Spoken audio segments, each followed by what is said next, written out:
Mr. Co-President Nigel Farage, Freedom and Democracy. Well, good morning, Mr Van Rompuy. You've been in office for 1 year, and in that time the whole edifice is beginning to crumble. There's chaos.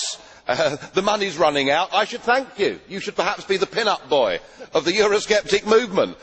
But just look around this chamber this morning. Just look at these faces. Look at the fear. Look at the anger. Poor old Barroso here looks like he's seen a ghost. You know, they're beginning to understand that the game is up. And yet, in their desperation to preserve their dream, they want to remove any remaining traces of democracy from the system. And it's pretty clear that none of you have learned anything. You know, when you yourself, Mr Van Rompuy, say that the euro has brought us stability, I suppose I could applaud you for having a sense of humour, but isn't this really just the bunker mentality? You know, your fanaticism is out in the open. You talked about the fact that it was a lie to believe that the nation state could exist in a 21st century globalised world. Well, that may be true in the case of Belgium, who haven't had a government for 6 months, but for the rest of us, right across every member state in this union, and perhaps this is why we see the fear in the faces, increasingly people are saying, we don't want that flag, we don't want the anthem, we don't want this political class, we want the whole thing consigned to the dustbin of history.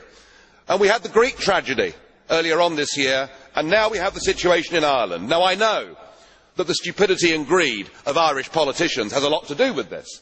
They should never ever have joined the euro. They suffered with low interest rates, a false boom and a massive bust. But look at your response to them. What they're being told, as their government's collapsing, is that it would be inappropriate for them to have a general election. In fact, Commissioner Rehn here said they had to agree their budget first before they'd be allowed to have a general election. Just who the hell do you think you people are?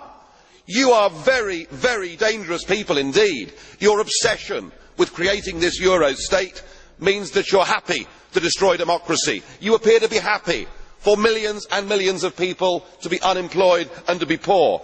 Untold millions must suffer so that your euro dream can continue. Well, it won't work, because it's Portugal next. With their debt levels of 325% of GDP, they're the next ones on the list, and after that, I suspect it'll be Spain. And the bailout for Spain would be 7 times the size of Ireland, and at that moment, all of the bailout money has gone. There won't be any more.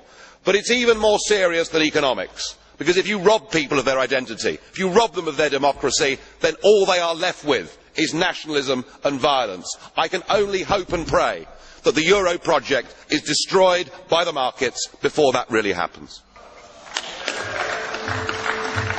Thank you. The next speaker, Madam.